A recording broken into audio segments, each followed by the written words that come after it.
it started like super young. I had a friend die when I was a kid of cancer. Wow. And then my papaw died, and then my mamaw, then my mamaw died, and then my fiance got murdered, and then, like it's just been a lot of, Mm-hmm. A lot of loss for you. Yeah. a lot of loss, so like I think I'm hardened. Hardened. Could be. It's such a reality, unfortunately, like the circle of life. I hate to make it sound so nonchalant. Yeah. But you're right. I mean, what more can we do? Death and taxes. Death and taxes are sure to happen. Yeah. There's nothing. Like I remember like when my fiance, like my ex-husband, lost his sister, and it was like, the world had ended. Like, and it was weeks of him in bed and crying, and I'm like, you got to work, like you got to get up. I do believe you build a tolerance to loss like that, though. I noticed in my life building a tolerance. Yeah. I think, and I wasn't trying to be insensitive, but he was on a commission only job. We have a family, like you can't just like not. I know. Work. It's really hard because I think someone was saying they got like three days for a spouse for bereavement leave. Wow. 3 days. 3 days? 5 days for my mom. But even 5 days, whoever it was, I don't remember, but it was just really limited. I was like, wow. Yeah, that's even 5 days for a spouse. How can you even think after 5 days? You do not. You bury your person, your one and only. I've known people that have rebounded pretty quick, and some that have been in the dredges for years. Yeah. So it's just everybody takes it differently, right? Everybody, right? Yeah. Because I've been kind of amazed by people that I've known in my industry through work, like not expecting them to be back for a while. Their husband passed like suddenly, and she's back in, a couple weeks. Yeah. I'm like, what are you doing back at work? Especially after what I experienced, when I lost Jeff. Yeah. I was in bed for, I can't even tell you how long. I don't know. Yeah. I think some people have to move to function. Yeah, that's true. I'm a mover to function for sure. Well, she had small kids at home full time. I moved to function for sure. Yeah. I'm a move to function. Yeah. And she had small kids. She had small children at home. I had Emily, we were 50-50 custody. So when Emily was gone, I wasn't doing anything. I was just laying in bed with a bottle of Grey Goose. But then I go pick her up and bring her home, and then I had to be more engaging. Yeah. But fortunately, she was pretty easy because we just play Pixie Hollow on our computers and just kind of, she'd let me chill, Mm-hmm. Because it was hard for her too. But when you were going through the loss, yeah. I think that it also depends on the way that they passed. Like my dad, when he was going through he had like a precursor to blood cancer. It wasn't quite, they didn't call it cancer, but it was essentially worse. I mean, he was literally getting transfusions every week. Otherwise, he didn't have the energy to lift his head, lift a fork, anything. But by the time it came his time, I think we'd all prepared to that point because we'd had so much time. Yeah.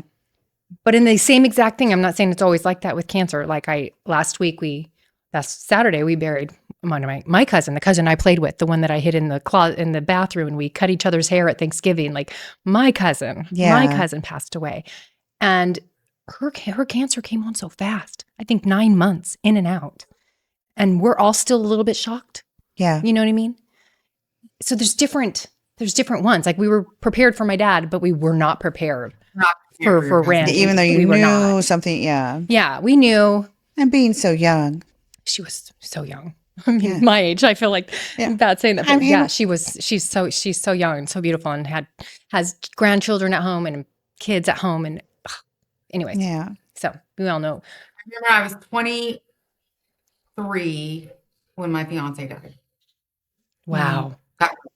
He got shot and murdered. Wow. That's a lot, especially that age. And I got to take off for his funeral. Yeah. I had a best friend shot. It was 2004 because I had just had my youngest.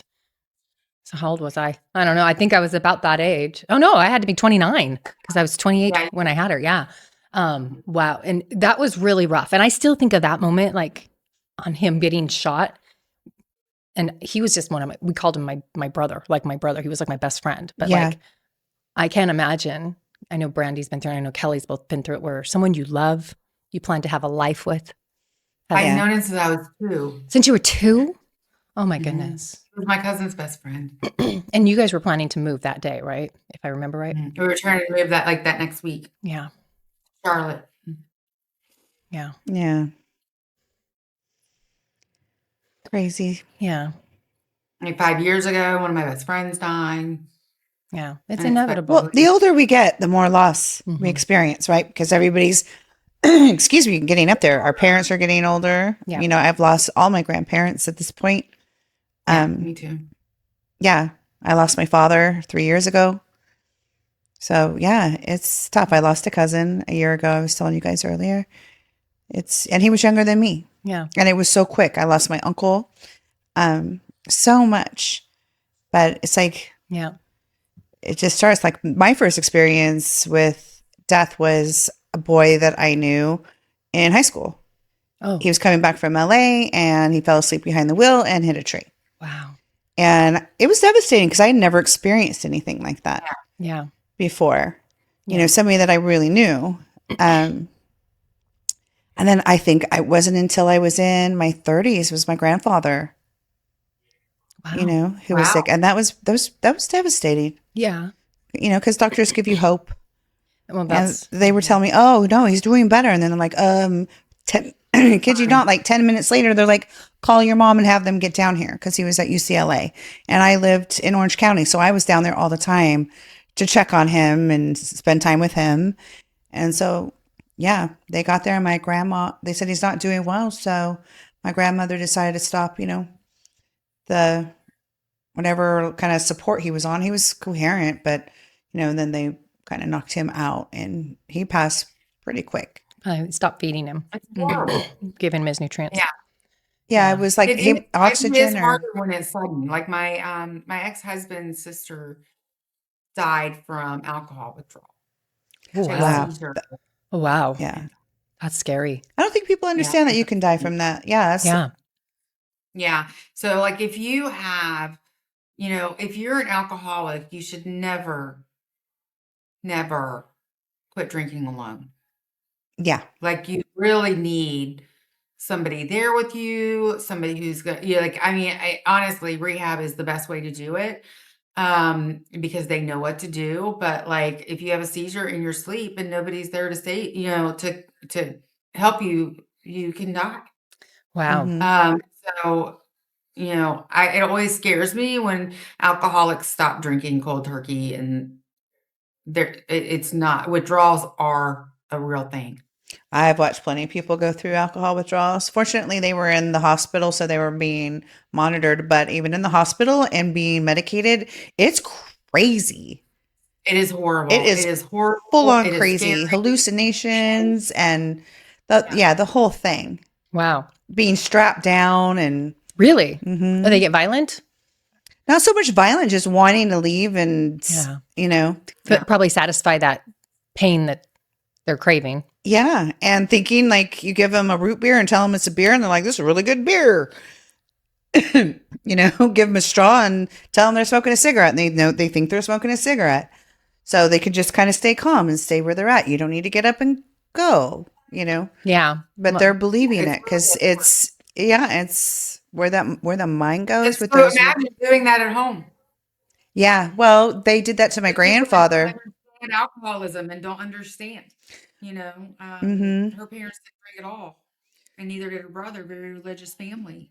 They didn't understand. Yeah, well, that's how I was not raised around alcohol. So like to hear about the detoxing of it all, I would never have imagined that you could seize and die. I've heard of people, you know, like, yeah, but unless they're choking, there's a lot of different ways that happens, right? I know they choke on the vomit and stuff like Yeah. that. But Yeah. wow.